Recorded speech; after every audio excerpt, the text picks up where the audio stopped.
लो चौपाल, देख लो चौपाल, रे सब बड़ा बडेरा, सब बड़ा बडेरा, वो जी सब लोग लगाया, वो जी टाबरिया ने समझा, वो जी।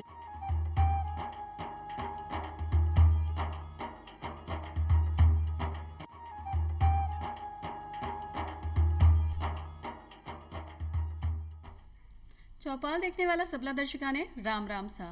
भाई आज आपा चौपाल में चर्चा करांगा कोरोना काल में बदलता मौसम की बीमारी के लिए आयुर्वेद उपचार के हो सके है और किया आपा सावधानी बरत सका। जैसा कि आप सबने पता है कि भाई हल्की हल्की ठंड होबा लाग गई है, सुबह शाम की ठंड है और सुबह शाम को मौसम बहुत सुनहावनो हो गयो है और इको आनंद लेते लेता कहीं आपा अपने शरीर के साथ लापरवाही नहीं कर दिया। आपने मौसम बदल रहे है तो के सावधानी बरतनी चाहिए, अपना खान पीन में के बदलाव करना चाहिए और किया अपना घर में अगर टाबर और बुजुर्ग हैं बी की देखभाल करनी चाहिए, क्योंकि ऐसे में अगर शरीर ने बीमारी पकड़ ली तो आप ज़्यादा परेशान हो सका, क्योंकि सबने पता है कि कोरोना नामक बीमारी भी चल रही है और वो भी अपना खांसी जुकाम से ही शुरुआत हुए है और आपनो शरीर खराब हो सके है। इसलिए ही आज की खांसी चौपाल लेकर आए हैं और चौपाल में चर्चा करवा के लिए पधारे हैं डॉक्टर CR यादव साहब, जो कि राष्ट्रीय आयुर्वेद संस्थान में एसोसिएट प्रोफेसर का पद पर आसीन है। डॉक्टर साहब था को बहुत बहुत स्वागत है चौपाल में। सभी को नमस्कार। डॉक्टर साहब जी की आपा शुरुआत बात करी है कि मौसमी बीमारियां पे आज आपा चर्चा करांगा और साथ ही साथ आयुर्वेद का जो भी उपचार है उन पे बात करांगा। तो मौसम परिवर्तन के साथ साथ के परेशानी हो सके है। आपने बड़ी अच्छी शुरुआत की कि अभी जो मौसम हो रहा है वो बहुत सुहाना हो रहा है और हम लोग बहुत ही सौभाग्यशाली हैं कि हम ऐसे देश में हैं जहाँ पे एक नहीं चार ऋतुएं होती हैं। उसका अपना एक मज़ा होता है, लेकिन जैसे कहते हैं ना, सावधानी हटी और दुर्घटना घटी। बिल्कुल। तो हमें उस चीज़ को सबसे ज़्यादा ध्यान में रखना चाहिए। एक चीज़ होती है कि एक ऋतु से जब हम दूसरी ऋतु की तरफ जाते हैं तो केवल खान पान में परिवर्तन नहीं होता, उसका आधार होता है कि वातावरण के अंदर चेंजेज होते हैं। उन वातावरण के अंदर जो परिवर्तन हो रहे हैं, उन परिवर्तनों को हम हमारे खान पान से किस तरीके से उनको मैनेज कर सकते हैं, ये चीज़ें उसके अंदर ध्यान रखने वाली होती हैं। जैसा कि आपने कहा कि अगर इस मौसम में हमने ध्यान नहीं रखा तो ज़्यादातर क्या प्रॉब्लम हो रही है कि आपको खांसी जुकाम है, कई बार बुखार भी हो रही है। इसके साथ ही और सारी प्रॉब्लम्स, जैसे आपके जोड़ों में दर्द हो सकता है, स्किन से रिलेटेड जो त्वचा की बीमारियां होती हैं, जिसके अंदर की त्वचा के अंदर ड्राइनेस आती है, रुक्षता आती है, ये सारी चीज़ें भी इस सीजन के अंदर होती हैं। तो ये अगर हमने सावधानी नहीं बरती तो हम इन समस्याओं के साथ परेशान भी हो सके। डॉक्टर साहब, जो आम बात है खांसी जुकाम हो सके, हल्को बुखार भी आपने हो सके, और जिया कि अभी कोरोना काल चल रही हो तो कोरोना का लक्षण भी यही भी हो जा रहा है कि भाई अगर गलो खराब हो गया, हल्की सी जुकाम हो गई या खांसी हो गई तो आपने मन में एक अलग डर या झिझक आप यूं कह सका कि हो जाए, तो आप क्या समझ सका कि भाई आम परेशानियां आपने हुई है या आप कोरोना से ग्रसित हो गए? ये बहुत ही बढ़िया सवाल है। अगर इसमें देखें तो मुख्य तौर पे जो हमें ध्यान रखना है कि हमें पैनिक नहीं हो। पैनिक कई बार ये होता है कि हमें थोड़ा सा गला खराब हुआ और जो महामारी का एक समय भी चल रहा है, तो बहुत बार ये मन के अंदर एक डर हो जाता है और इस तरीके का डर ठीक नहीं है, क्योंकि आयुर्वेद ये मानता है कि अगर हमारी मन स्थिति ठीक नहीं है तो वो भी हमारी इम्यूनिटी को, जो रोगों से लड़वा की शक्ति है, उसको किसी लेवल पे कमजोर करती है। तो मुख्य, लेकिन उनकी अपनी समस्या है कि हम भेद कैसे करें इन चीज़ों के अंदर। तो देखिए, बड़े साधारण से लक्षण होते हैं। अभी आपने तो खांसी जुकाम की बात की, लेकिन मैं उसको और थोड़ा सा आगे करूं तो मलेरिया है, डेंगू है और जो वायरल फीवर है, इसके केसेज भी इस समय बढ़ रहे हैं। तो मुख्य तौर पे इस समय जो बीमारियां हैं कोरोना महामारी के साथ, उनके अंदर मलेरिया हो गया, डेंगू हो गया, आपका वायरल बुखार वो हो गया, और सामान्य जो कॉमन फ्लू बोलते हैं, जिसको सर्दी खांसी जुकाम कहते हैं, इनके अंदर बिल्कुल ही अलग अलग लक्षण होते हैं। सारे लक्षण ये नहीं होते। जैसे कोरोना की अगर बात करें तो इसके अंदर जो बुखार आएगा वो पहले थोड़ा रहेगा, हल्का बुखार रहेगा, जो तीसरे चौथे दिन जाकर के तेज होता है। लेकिन मलेरिया और डेंगू की बात करें तो बुखार एकदम से बहुत तेज होता है। वायरल के अंदर भी बुखार थोड़ा रहेगा, फ्लू के अंदर जरूरी नहीं बुखार आए नहीं आए, उसमें शरीर टूटना, नाक बंद होना और इस तरीके की चीजें हो सकती हैं। दूसरी जो कोरोना के अंदर ही जो चीज मिलती है कि इसके अंदर आपको सांस में दिक्कत आना शुरू होती है, और जो खांसी होती है वो सूखी खांसी होती है, जो कि चाहे बुखार हो, लेकिन मलेरिया और डेंगू जो है उसके अंदर जरूरी नहीं खांसी हो। और वहाँ पे सांस के अंदर भी दिक्कत नहीं होती।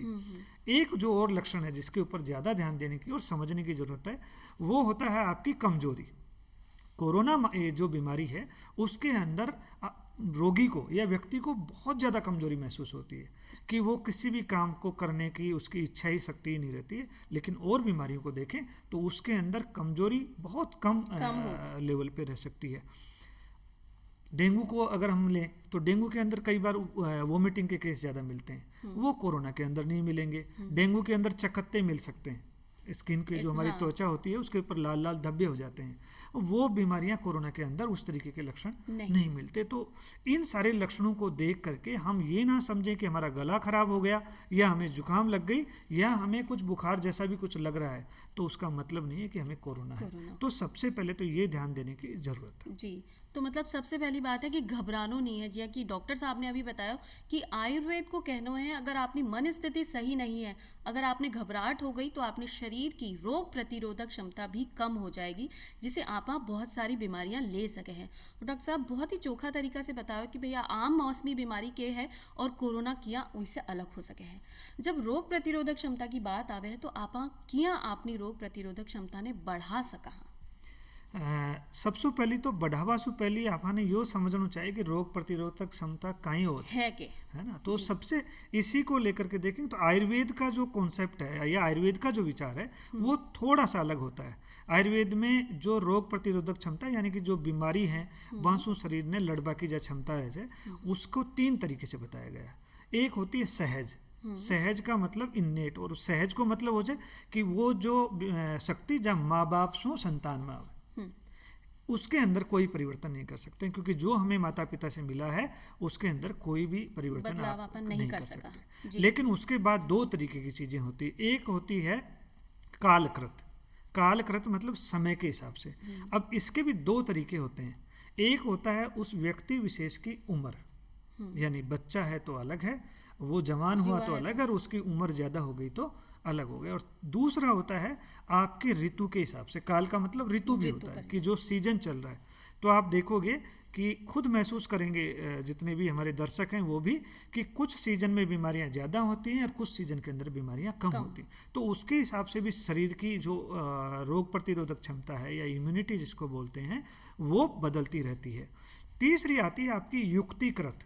युक्तिकृत का मतलब ये है, देखो शरीर की अवस्था जो है वह है, उसमें आप परिवर्तन नहीं कर सकते। ऋतु के अंदर आप परिवर्तन नहीं कर सकते, ऋतु जो आएगी बदल के, जो समय का चक्कर है उसमें बदल करके आएगी। सहज जो माता पिता से मिली थी उसके अंदर हम परिवर्तन नहीं कर सकते।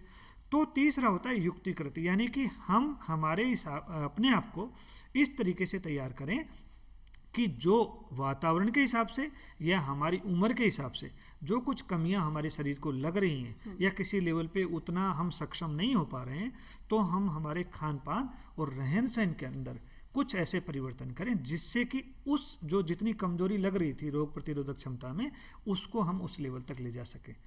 इसके अंदर जो आयुर्वेद है उसका बहुत बड़ा एक योगदान इसके अंदर हो सकता है।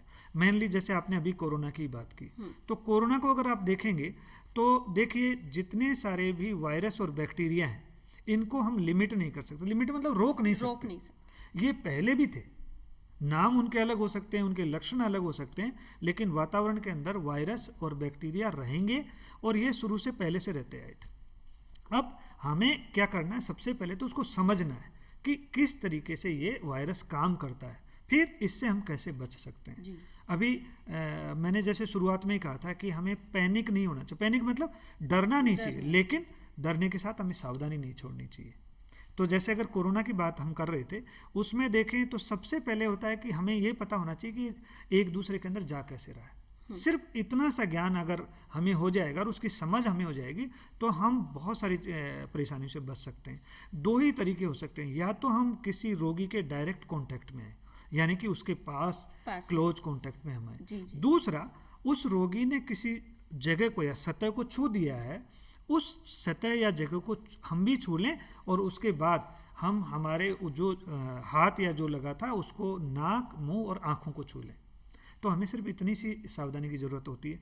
उसके लिए इतनी सारी एडवाइजरी आप देखेंगे स्वास्थ्य मंत्रालय, भारत सरकार, राजस्थान सरकार और भी जितनी सारी भी स्टेट्स की जो स्वास्थ्य मंत्रालय उनके द्वारा बहुत सारी एडवाइजरीज उसके अंदर जारी हैं, जिसके अंदर आपका मास्क से लेकर के हैंड हाइजीन आपकी कैसी होनी चाहिए, यानी कि हाथों को धोने के तरीके भी होते हैं। कई बार हमने देख लिया, जैसे मैं मास्क के सिलसिले में कहूँ, जैसे एक एडवाइजरी आई कि आपको मास्क पहन के रहना है, लेकिन उसके अंदर आप देखेंगे कि हमारे देश के अंदर आपको भी खूब ऐसा मिल सकता है, आप मार्केट में जाएंगे या कहीं पे गाड़ी वगैरह से ट्रेवल करेंगे तो लोगों ने मास्क तो लगा रखा है, तो या तो किसी ने अपनी जो ठुड्डी होती है यहाँ पे लगा रखा है, किसी ने सिर्फ मुंह तक लगा रखा है, किसी ने कभी नाक से नीचे कर लिया, कभी ऊपर कर लिया, और कई बार नाक साफ करके फिर मास्क लगा रहे हैं। ये सारा मास्क लगाने के पूरे जो प्रयास है ना उसको विफल कर देता है। जी जी। देखिए, मास्क का इशू ये था कि बाहर से कोई भी जो एटमॉस्फेरिक वायरस है वो हमारे अंदर नहीं जा पाए, या हमारा हाथ कहीं छू गया तो डायरेक्टली हम मुंह पे छुएं तो उससे पहले वो एक शील्ड है जो हमारा उसके ऊपर काम करता है। तो इस तरीके से हम करेंगे। उसके अंदर एक बहुत ही निश्चित प्रोटोकॉल होता है कि आपको हर 6 घंटे के अंदर मास्क बदल देना चाहिए, मास्क को बार बार ना उतारना चाहिए, ना लगाना चाहिए, और मास्क के द्वारा हमें पूरा कवर रखना चाहिए। नाक का जो आधा हिस्सा है वहां तक मास्क होना चाहिए, जो अपनी ठुड्डी भी उसके अंदर कवर रहे। दूसरा था हैंड हाइजीन की जो आपने बात की थी, उसके अंदर भी एक एडवाइजरी आई कि भाई आप साबुन लगा करके हाथ धोएं, साबुन के पानी से हाथ धोएं, या फिर सैनिटाइजर्स बहुत सारे अवेलेबल है मार्केट में, उनका उपयोग करें।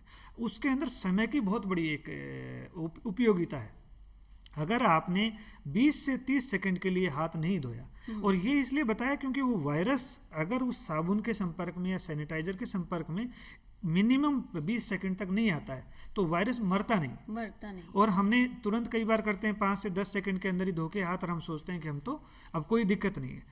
ये भी एक बहुत बड़ा तरीका इस बीमारी को फैलाने का रहा है। एक होता है कि हमें रेस्पिरेटरी हाइजीन का क्या मतलब होता है कि हमें थोड़ी सी समझ इसमें भी डेवलप करने की चाहिए। जब हम खांसें, छींकें तो हमें किस तरीके से, हमें सीधा का सीधा एटमॉस्फेयर में नहीं खांसना है, छींकना चाहिए। या तो हम हमारी जो बाजू है इसके अंदर या यहाँ पे ऐसा करके छींक सकते हैं, या हम मास्क लगा रखा है उसके अंदर छींकें।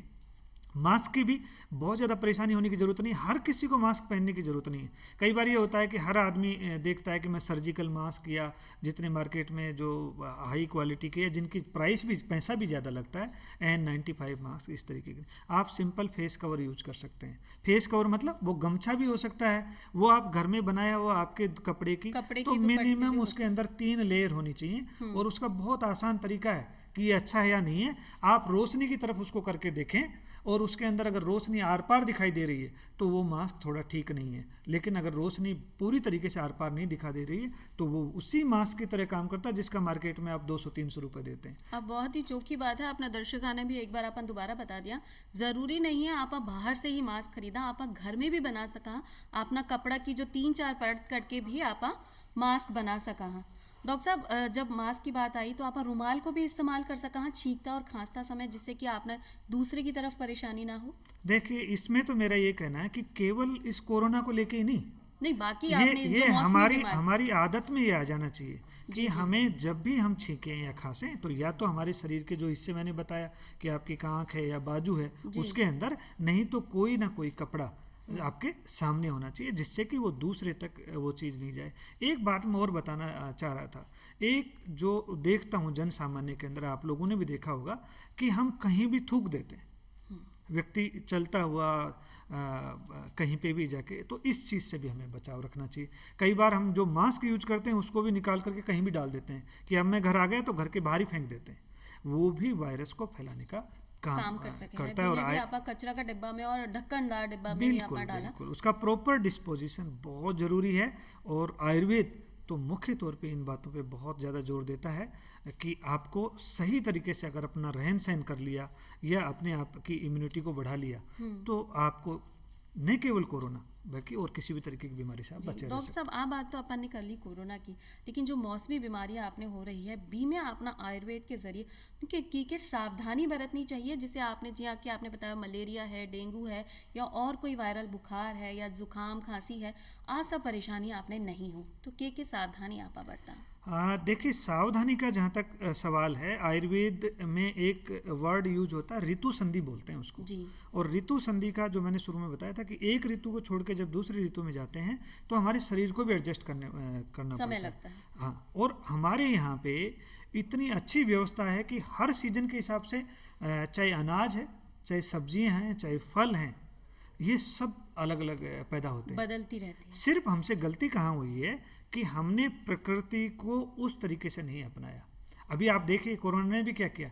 कोरोना को किसी संदर्भ में तो आप एक तरीके से हमारे टीचर के रूप में भी मान सकते हो, जो हमें हमारी संस्कृति सिखाने के लिए एक तरीके से है कि हमारा रहन सहन, हमारा बाहर निकलना, हमारा किसी से बात करना किस तरीके से होना चाहिए। तो बात आ रही थी कि मौसम के हिसाब से, मौसम के हिसाब से तो आप देखोगे कि अभी सर्दियाँ आने वाली हैं जी, और जब भी सर्दियाँ आती हैं तो आयुर्वेद का ये मानना है कि शरीर के अंदर वात और कफ से संबंधित तीन दोष होते हैं शरीर के अंदर, वात, पित्त और कफ। तो वात और कफ से संबंधित बीमारियों की संभावना बढ़ जाती है।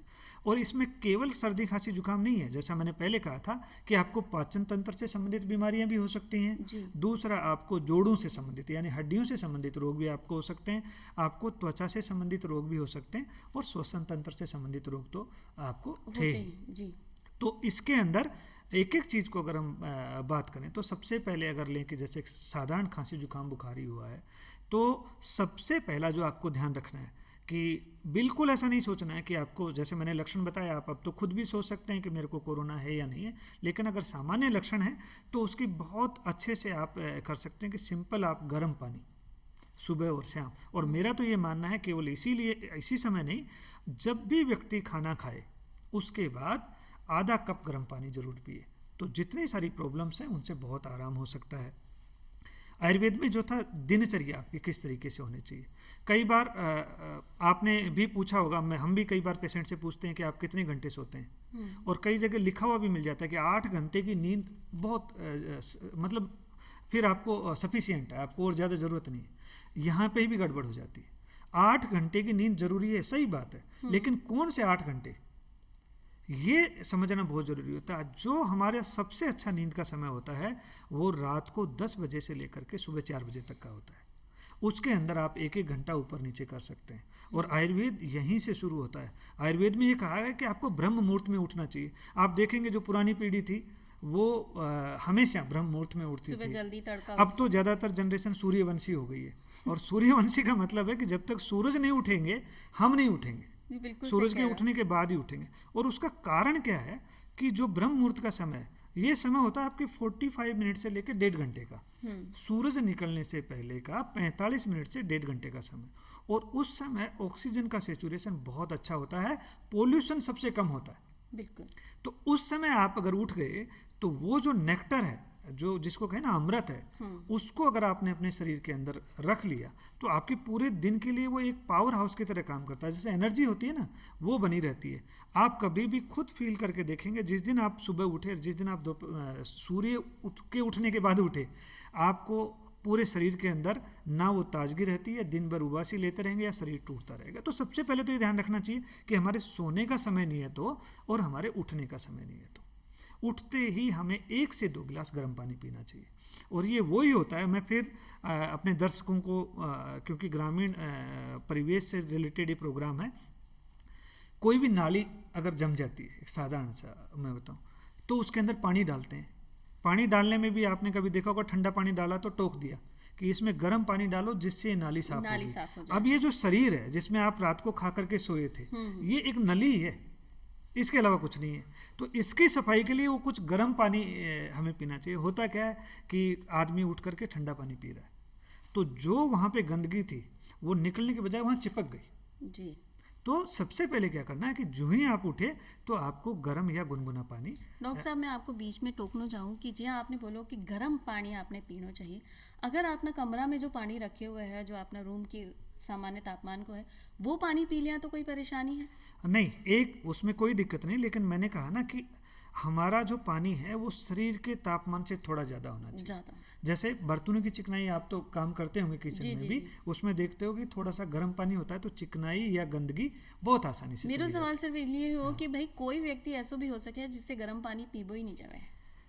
नहीं, ये तो ऐसा तो नहीं है। गर्म पानी अगर आप पीना आदत में डालेंगे तो बहुत आसानी से, लेकिन हाँ अगर उतना नहीं पी सकते तो रूम टेम्परेचर से नीचे ठंडा पानी, यानी कि नहीं पीना चाहिए। जो फ्रिज है ना, फ्रिज में रखी हुई चीज़ को आप उपयोग में नहीं करें, क्योंकि वो बहुत बड़ा नुकसान कर देती है। उसके बाद आप अपने दिन जो दैनिक नित्य कर्म हैं उनसे निवृत्त होने के बाद एक नियम बना लें कि मुझे 30 मिनट तक कम से कम अपने आप को लिए देने हैं। अपने आप का मतलब मेरे स्वास्थ्य को बढ़ाने के लिए, मेरे स्वास्थ्य संवर्धन के लिए, जिसमें आपका प्राणायाम है, योग है, मेडिटेशन है, उसको आप उपयोग कर सकते हैं। फिर हमारे खान पान को, और खान पान में जैसे मैंने बताया कि वो आपके ऋतु के अनुसार उस दिन का खान पान होना चाहिए। जैसे इस ऋतु में अगर बात करें तो अनाज के अंदर देखेंगे तो बाजरा आ गया है। हमारे यहाँ क्या गलती हो रही है कि हम 12 महीने गेहूँ खा रहे, जबकि बाजरा, ऐसे तो बाजरा गर्मियों में पैदा क्यों नहीं होता? प्रकृति ने नहीं बनाया, क्योंकि गर्मियों के लिए बाजरा ठीक नहीं है, इसलिए प्रकृति ने बाजरे के उपज का समय ही सर्दियां बनाया। बाजरो गर्म होवे इले आपा इन बिना वहाँ की तासीर गर्म हो, तासीर गर्म हो, तो उसको, जैसे अभी बाजरा है, ज्वार है, मक्का है, उसका इस सीजन के अंदर हम अनाज के रूप में उपयोग करना चाहिए। सब्जियों के रूप में अभी गाजर है, पालक है, मूली है, बथुआ है, फूल गोभी है, पत्ता गोभी है, ये जितनी सारी सब्जियां हैं, मेथी है, इन सारी सब्जियों को अगर हम इस सीजन के अंदर उपयोग करेंगे तो वो हमारे स्वास्थ्य के लिए बहुत अच्छा रहेगा। फलों की अगर बात करें तो सेब है, अनार है, अंजीर इस सीजन के अंदर, अमरूद जो आ जाता है वो इस सीजन के अंदर, आंवला आ जाएगा, उसको इस सीजन के अंदर हमें उपयोग करना चाहिए। तो उसको अगर हम इस सीजन के अकॉर्डिंग हम उपयोग करते हैं तो वो हमारे शरीर के लिए लाभदायक होता है। तो डॉक्टर साहब आप यूं कह सका जो कि मौसम के साथ साथ खान पीन में परिवर्तन हो रहे हो या जो भी फसल उग रही है, जो सामान्य चीज़ें आ रही हैं, आपने उही को ही इस्तेमाल करना चाहिए। जी कि आजकल हर सब्जी जो है वो 12 मास भी मिल सके, तो ऐसी सब्जी को आप इस्तेमाल नहीं करा, आप वही चीज़ें खाए जो मौसम में आवे है। में दो नुकसान है, एक तो पैसा को भी नुकसान है, महंगी भी मिले है कि हाँ महंगी मिले जाए, में पैदा ही कोने हो रही, जिन आप लेबा जाऊंगा तो उसका पैसा भी ज्यादा लागे, और इस सीजन में जहाँ हो रही है वह सस्ती भी मिले और शरीर के लिए जो सबसे बढ़िया है ना वह वही लाभदायक से। जी डॉक्टर साहब, एक और रसोई में अपना बहुत सारा मसाला ऐसा है जो आपने आयुर्वेद भी बोले है या अपना जो स्वास्थ्य विभाग है वो का भी दिशा निर्देश है कि भाई उन मसाला को उपयोग कर आपा अपने शरीर ने बचा सका, रोग प्रतिरोधक क्षमता ने बढ़ा सका, तो वो कौन कौन सा है? देखो मेरा तो हमेशा से ये मानना है, और शायद जो पुरानी जो हमारे देश की संस्कृति रही है उसका भी ये मानना है कि जब तक हम हमारी रसोई को हमारा प्राथमिक हॉस्पिटल या किचन को प्राइमरी हॉस्पिटल नहीं मानेंगे, तब तक हम इस देश से स्वास्थ्य से संबंधित समस्याओं से छुटकारा नहीं पा सकते। मेरा ये मानना है कि सबसे बड़ा अगर कोई हॉस्पिटल है तो हमारी रसोई है। अब उसका कारण है हमारे यहाँ जो खान पान या जितने सारे मसाले आप देखिए, रसोई के अंदर अदरक है, तुलसी है, दालचीनी है, इलायची है, काली मिर्च है, लौंग है, ये इतनी बड़ी निधि और इतनी बड़ी हमारी कहे ना संपदा है हमारे पास कि ये सारे के सारे जिस इम्यूनिटी की बात हम कर रहे थे, ये सारे के सारे उस इम्यूनिटी के प्रमोटर हैं, यानी उस इम्यूनिटी को बढ़ावा देने का काम कर। इसके अंदर क्या करना है कि हमने, जैसे मान लीजिए अभी एक नया एडिक्शन है जिसको मैं कहता हूँ कि चाय का एक चलन चल रहा है, लेकिन अगर चाय कोई पीता भी है तो आप उसके अंदर क्वालिटी बढ़ा दीजिए, अदरक डाल दिया, तुलसी डाल दिया, आपने दालचीनी डाल दी, वो चीज़ें मिला करके अगर उसको हम उपयोग कर रहे हैं तो वही जो किचन में या जो चाय हम ले रहे थे जो किसी लेवल पे हमारे शरीर के लिए नुकसान भी कहीं पे कर सकती थी, लेकिन इन चीज़ों को अगर हम उसके अंदर शामिल करते हैं तो हमारे शरीर के लिए लाभदायक हो जाती है। तो उन चीज़ों को, जितनी सारी चीज़ें हमारी रसोई के अंदर हैं उनको हम देखिए, छोटी छोटी बातें। अभी जैसे मान लीजिए किसी का गला खराब हो गया तो काली मिर्च को गुड़ के साथ चटा दीजिए, गला एकदम ठीक हो जाएगा। हाँ, अजवाइन है, अजवाइन के पानी की भाप ले सकते हैं, नहीं तो अजवाइन का 1 चम्मच गुड़ के साथ ले सकते हैं, तो गला खराब होना या हल्की फुल्की जुकाम है उसके अंदर उससे आराम हो सकता है। उस चीज़ को उसके साथ हम शामिल कर सकते हैं। एक आता है कि कई बार इस सीजन के अंदर सर्दी की वजह से सीने के अंदर भारीपन लगता है, अगर हमने हल्दी का वहाँ पे लेप कर दिया या तिल के तेल का लेप करके जो अपना सेंधा नमक आता है उससे उसका सेक कर दिया तो जितना सारा यहाँ का भारीपन है वो निकल जाता है। सर्दियों के अंदर खून थोड़ा भारी हो जाता है, खून की जो कंसंट्रेशन है ना उसकी विस्कोसिटी गाढ़ा हो जाता है। अदरक सबसे अच्छी दवा है खून को पतला करने की, तो हम हमारी सब्जी में उसको उपयोग कर सकते हैं, दूध के साथ उसको उपयोग कर सकते हैं, हमारी चाय वगैरह या जो छोटा मोटा काढ़ा घर में अगर बनाना हो तो उसके साथ उसका उपयोग कर सकते हैं।